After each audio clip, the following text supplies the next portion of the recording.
This is your Wednesday daily delivery. I'm Michael Rand. Lots of good stuff coming up today on the show. Got to mention a bunch of different things on today's show. A lot of different variety to get to today. Jerry Zgoda, who covers Minnesota United soccer for the Star Tribune, will join me here in a little bit to talk about the Loons, their struggles to score goals, especially to finish goals this season, and how that's contributed to a less than perfect start to the year for them. They have a big match tonight at Allianz Field against the Los Angeles Galaxy. So I'll get into that with Jerry here in a few minutes.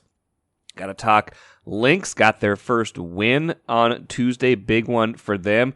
Twins lost in Oakland and sent down their hottest hitter, Royce Lewis. Probably not a surprise with Carlos Correa ready to come back, but an interesting decision nonetheless for a team that hasn't scored runs at the clip maybe they want to this year. We'll get to some comments from Bill Guerin. Wild general manager met with the media on Tuesday, kind of a postscript to the season. Get into more details on that on Thursday's show too, when I'm expected to be joined by Sarah McClellan, Star Tribune Wild beat writer. And by the way, Friday's show, special treat for everybody on Friday's show. Did an interview earlier this week with Bud Grant, former Vikings head coach, legend, turns 95 on Friday, and I had a chance to catch up with him earlier this week. Great conversation with him about life and football. I will use that on Friday's show during his 95th birthday, so I hope you guys enjoy the Friday show as well. Plus, we got to get to the Vikings, and Kellen Mond and a lot of different players talked during their little mini camp on Tuesday. They're back on the field this week, kind of the first taste of life under Kevin O'Connell, and so wanted to get to that as well because I thought some of what they had to say was interesting. And people keep asking me about Kellen Mond, like what's up with him now? Well, we heard from him, and it sounds like he's making progress, but we'll get into that here in a little bit as well. But first, what did I miss? I think we've got to start with the NBA draft lottery. If you're a Timberwolves fan or follow the Timberwolves, the draft lottery over the years has been kind of a big date you circle on the calendar, right? When you're, the flip side of not making the playoffs for 13 straight seasons is that you are almost all the time, unless you've traded your pick or something weird has happened, like illegal contracts, you usually have a pick in a lottery. And, sometimes, if you particularly finish poorly, that lottery pick is going to be pretty high. And the Wolves, let's face it, have had a lot of poor finishes that have necessitated them being in the lottery, getting a chance to, getting a chance to get themselves better. And sometimes that has not worked out for them. Sometimes it has. Most recently, of course, it certainly worked out for them 2 years ago when they got the number 1 overall pick, chose Anthony Edwards from Georgia, of course, and now, he's on the path to stardom, had a very good rookie year, even better second season. So, sometimes it's worked out for him. Other times, though, it has not. You can go back all the way to, of course, the draft when the Wolves picked Christian Laettner third. The records would have said the Wolves should have the first overall pick, but they dropped a third in the lottery. Shaquille O'Neal and Alonzo Mourning go 1 and 2 in that draft, would have changed the franchise's history. Even as recently as 2011, when Kyrie Irving was number 1 overall, and the Wolves ended up with Derek Williams, number 2 overall, even if he was the consensus number 2 pick, did not work out. So there's been a lot of years where the lottery just kicked the Wolves while they were down. This year was just different because I did not pay a single bit of attention to the lottery. When the Wolves rarely make the playoffs, but when they do, all of a sudden it's like, oh yeah, they're not in this thing. So I wasn't even aware that the drawing was Tuesday night. I just didn't realize that was what was happening. The Orlando Magic, as it turns out, as I found out after the fact, won the draft lottery, got the number 1 overall pick. Sacramento, by the way, got some lottery luck, jumped into the top 4.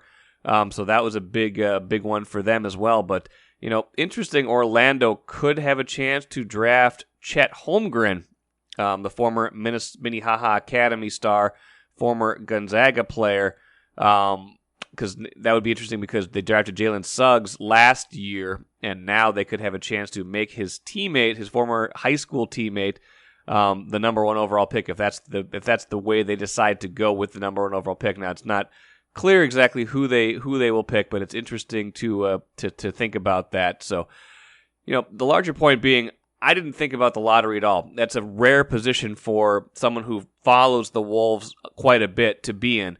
But this year is just different. Maybe they won't be in the lottery that much anymore in future years as well.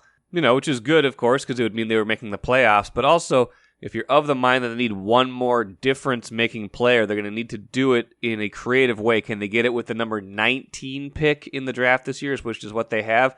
I don't know. They're going to have to do their homework and find someone of that caliber at that spot that can maybe help them and make them better. We will see. But the bigger point being, the lottery was Tuesday night, and I don't think Wolves fans paid a single bit of attention to it, and that is a rarity for their history. Take a playcation to Mystic Lake for 24/7 gaming, fun restaurants and bars, and luxurious hotel rooms. And join Club M to bask in the rewards. Follow the lights to Mystic Lake, where every day is play day. Happy to have Jerry Zgoda on today's Daily Delivery. Covers Minnesota United soccer for the Star Tribune. Jerry, how are you doing? I'm good. How are you? I'm good, thanks. I know we're talking on Tuesday afternoon. You were just out at training for the Loons. I'm imagining they are working around the clock on how to put the ball in the net, because that's been a big problem for them this year. They did it once in Seattle. Their most recent loss actually had a 1-0 lead at the break, if I'm not mistaken, a goal by Robin Lod, but gave up 3 in the second half, uncharacteristic for them. But by and large, though, offense has been the problem this year. Jerry, do they know what's broken or why they're having such a hard time finishing and getting good looks on net? Well, they always say, the trouble not able to finish in the final third. They thought they had probably solved that when, they went out and really added to that position. I mean, they went out and got Dunladi. They already had Unu here. They go back and get Luis Amarilla, and I don't think they expected that to be a problem all along. Adrian Heath has said, I know this team can score goals. Well, it really hasn't. They've been at their best when they've moved Robin Lod from that right side attacker position, put him up top in that sort of quote-unquote false striker position. That's where they've been their best.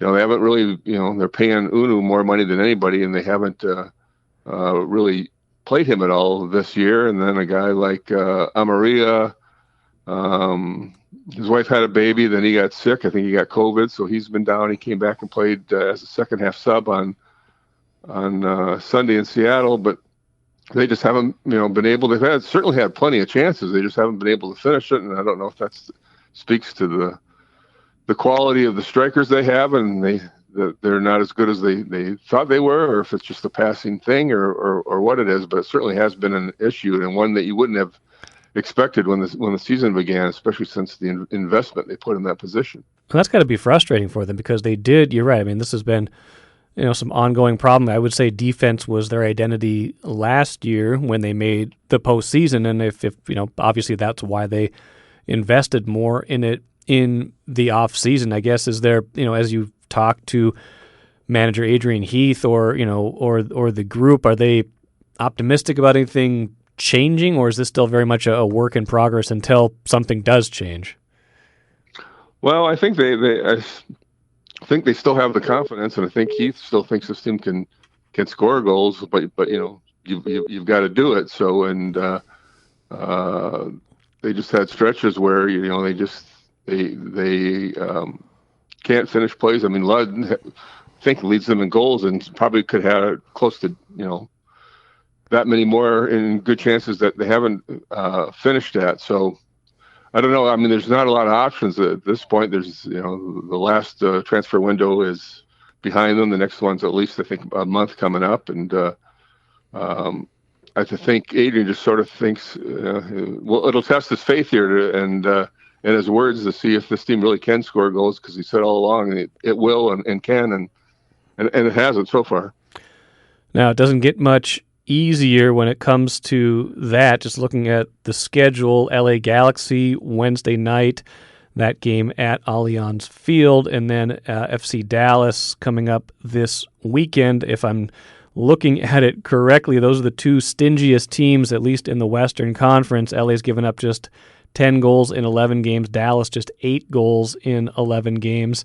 And those are, in fact, two of the premier defensive, teams in the league and two of the better teams in the Western Conference. It's, for a team like the Loons that definitely had, aspirations this year, but sit 10th in the table right now, 4 wins, 5 losses, 2 draws, largely being kept in it by, defense and the goalkeeping of Dane St. Clair in a lot of this season.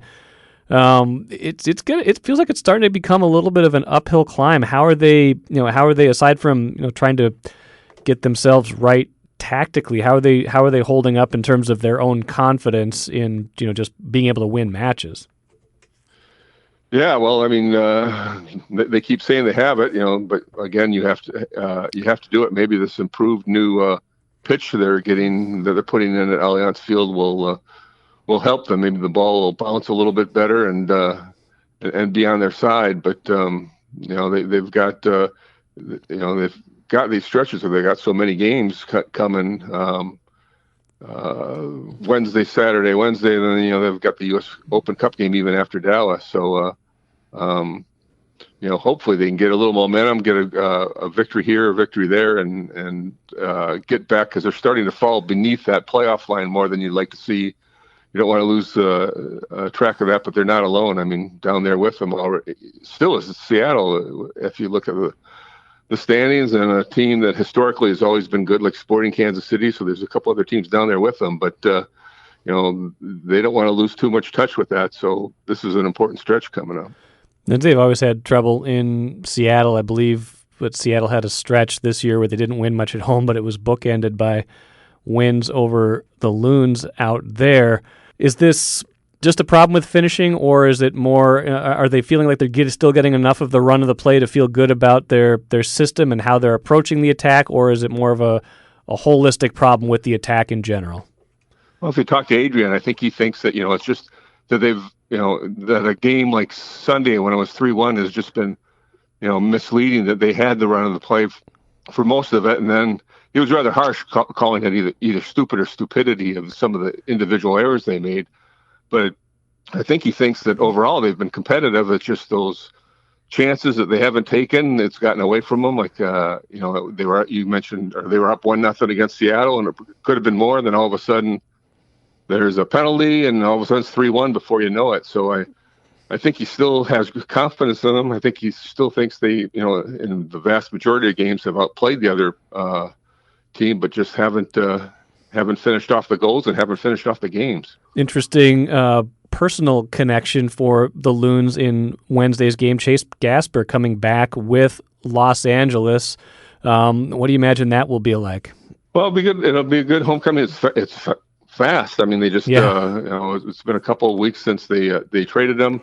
I know he was very well liked, and I know the fans liked him, and he put in a lot of runs, covered a lot of mileage in those 3 years he was here as a starter. So it'll be interesting. It's good that the first game is that it's not in LA, but it's coming home to Allianz to play. Yeah, I agree with that. Should be a good one at Allianz Wednesday night. Jerry, before I let you go, let's switch just a little bit to the Aurora, the women's soccer team that opens next week. Maybe just kind of for those who aren't familiar with the Aurora, they're playing out at I believe they were playing at TCO Performance Center, right? That's where their home games will be. The Vikings practice facility and that big facility out there. It seems like they've got some generating some buzz for this opener next week. Yeah, they've created a lot of buzz for a team that's basically a development league. It's not the NWSL, but right. It's a place where players will be discovered and come from, and that's a I haven't seen a game there yet, but it looks, just from being over there for Vikings practices, like a pretty good intimate venue and kind of the right spot for this team. And they've made some signings, got a little bit of buzz, sold some ownership stakes, I think. So it'll be interesting to see how they draw and how they fare. Seems like they've got a pretty good backing from Loons players too. I've seen a little bit of cross promotion, social media stuff like that. Yeah, I mean, it's good. It's good for the sport, and it'll be interesting to see. I think they start on the 26th to see what kind of crowd they get. Should be interesting. Should be interesting to see how the Loons fare on Wednesday night against LA Galaxy. Loons just 12 goals this season. Not a lot, not enough. Need to start putting more in on those chances. But you know what? It's a long season. We're only 11 matches in. They're still kind of right in that zone where one or two wins, suddenly they're up in fifth or sixth in the table. So we'll see if they can get that straightened out. Jerry, good stuff. Appreciate it. We'll talk to you soon. Okay. All right. Thanks a lot, Mike. Good catching up with Jerry Zgoda. Does a good job covering the Loons for the Star Tribune, and tough. When the object of the game is putting the ball in the net, it's hard when you're just struggling in that kind of final finishing touch of the equation. That's a frustrating thing for a team, whether it's hockey, if you can't finish, like the Wild sometimes has had that problem in the playoffs, or with the Loons this year, where you feel like you're getting good chances, you're not capitalizing on them. That's frustrating, and that's going to be a thing that they're going to have to work through this year. Obviously, they're going to need to score more as the year goes on if they're going to get themselves into a better position. But it is a long year, and certainly nothing done for them yet, but a chance to prove that they can do it again tonight against Los Angeles. Speaking of proving you can do it, and speaking of proving it is a long season, the Lynx started 0-4 this year, just like they did a season ago. Last year, they finished 22-10, which quick math will tell you, means they went 22-6 over their final 28 games. I did not have the same confidence in them this year after they started 0-4. It looked like they were discombobulated. It looked like their roster was in chaos. Well, guess what? They get Kellen McBride back on Tuesday night, go into Los Angeles, and win 87-84, their first victory of the season. Clinched the win on a layup and foul. Kellen McBride with 2 seconds left. Very nice looking play. Kellen McBride obviously had a huge impact in her first game back after playing overseas.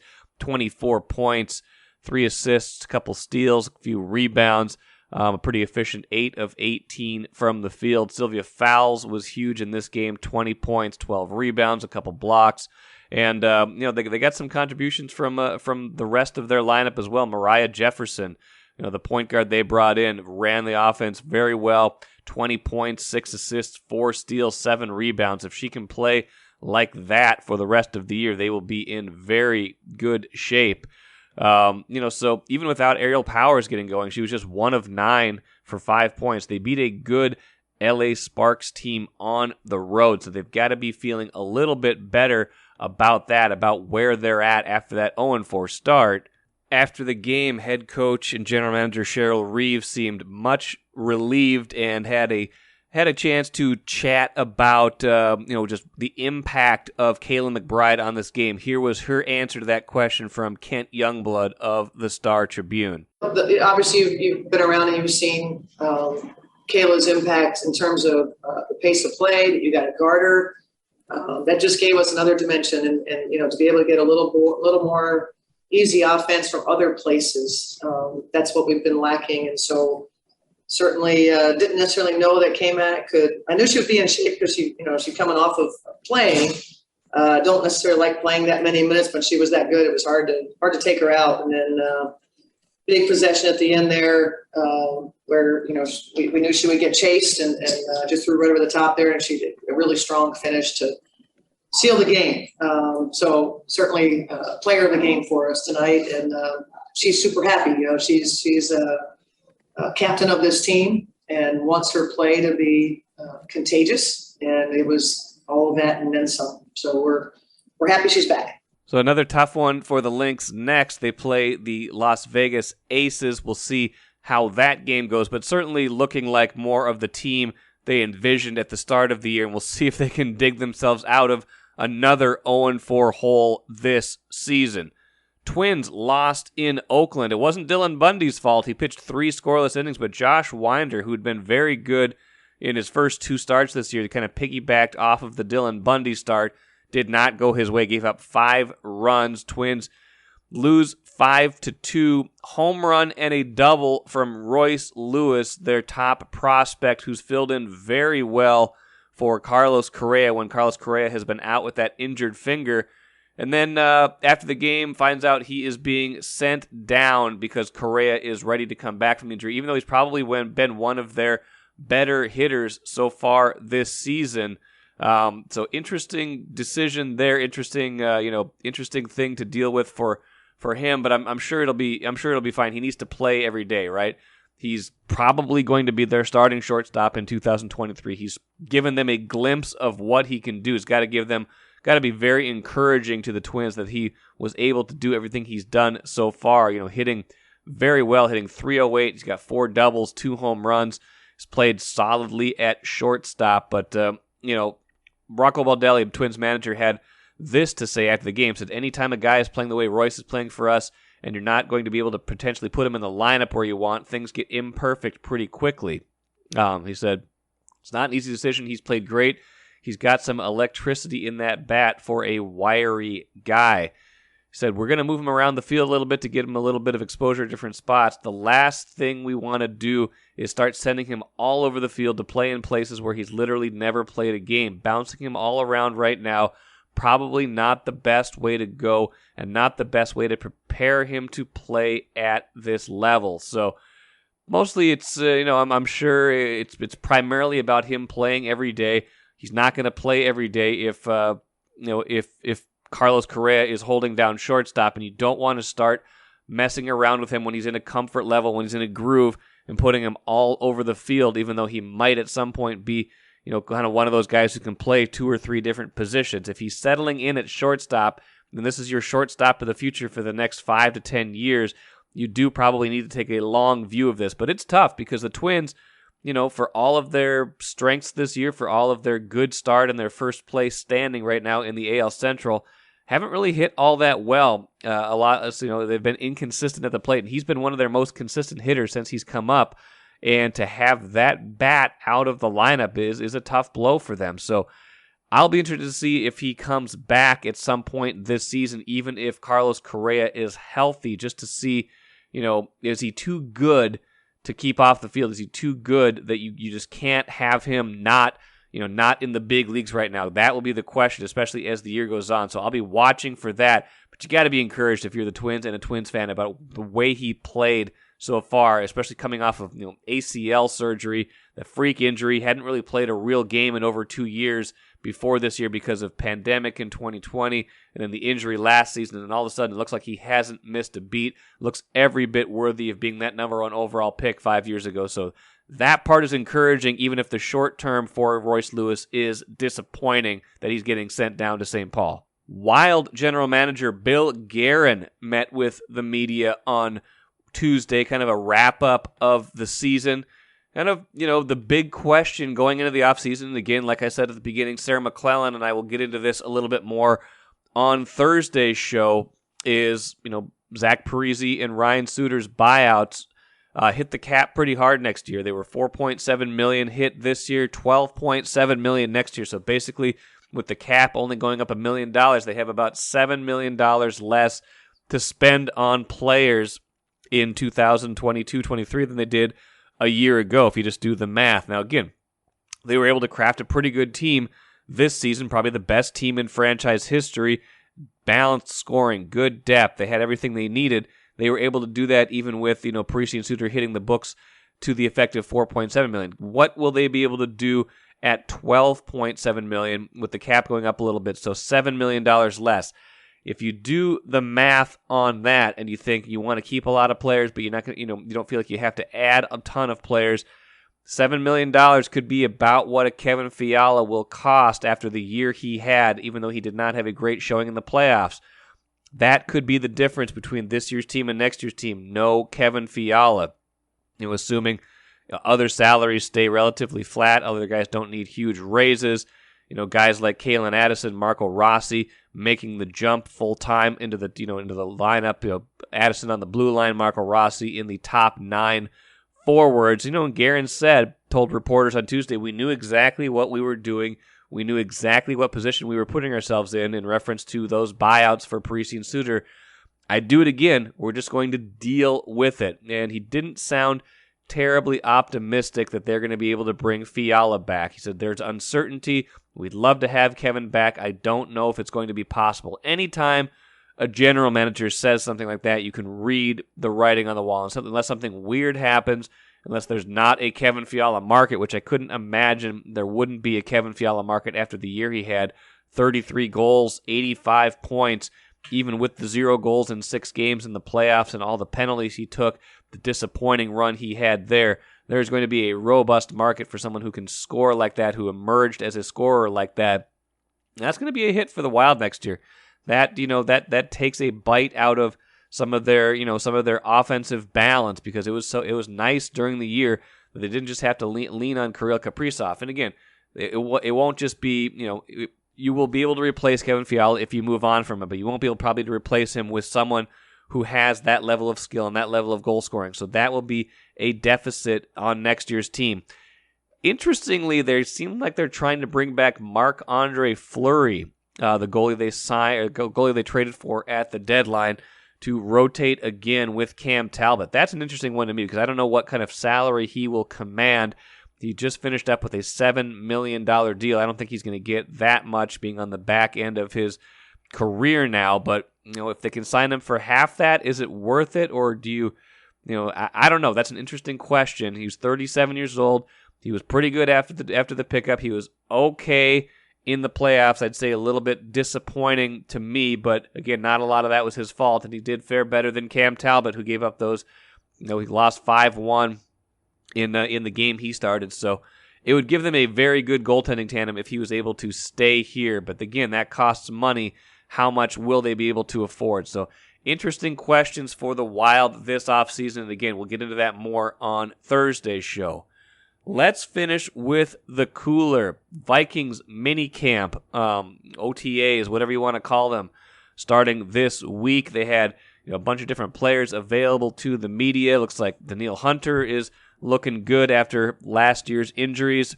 They've got all the Zadarius Smith looking good. He's joining Hunter on the field, looking like they could be a pretty good tandem rushing the passer. But the guy that I was most interested in was Kellen Mond. Like this time last year, we were all in on Kellen Mond, right? We were talking about, is he the future quarterback? Is he going to push Kirk Cousins this season? If Cousins struggles, will we see Kellen Mond? And we just did not. And Mike Zimmer had all sorts of comments about Kellen Mond and why he didn't play, because he just wasn't ready. He wasn't very good. And the Vikings went ahead and re-signed Sean Mannion again as the backup in 2022, meaning that Mond is very much on a developmental track. Now, he does have a better probably support system now with Kevin O'Connell as his head coach, a former quarterback in the NFL himself. Lots of good support there, but reporters caught up with Mond afterwards about what he's been working on. Here is what he had to say. I'm just out here having fun, and I'm just looking to get better every day. And every single day I do certain things that are good, and I'm able to come to the side, talk to Kevin, and there's always certain things that I could do slightly better. And I go back and I evaluate the tape, and then I try to get better every day. So I'm not really worried about competition and all these different things. I think if I handle myself, if I play the best that I can, then things will work itself out. It's great. Kevin, we're able to talk to him. Wes Phillips, who's super knowledgeable, Gerard Johnson and Chris, so we got a really elite quarterback room along with the players too as well. So again, interesting to watch his development. Will he still be part of this mix? Is he a quarterback of the future? Vikings certainly didn't draft one in 2022. Maybe they still feel like there's something there, but a much different 2022 than we felt about Mond in 2021. We'll have to see more from him this year to feel like he is anything close to the quarterback of the future. That'll do it for today. Thanks for joining me here on Daily Delivery. Like I said, Sarah McClellan tomorrow. Bud Grant, 95th birthday show on Friday. Should be a fun one there as well. Great conversation with him. So I hope you will enjoy that one. Have a great rest of your Wednesday. We'll see you again tomorrow.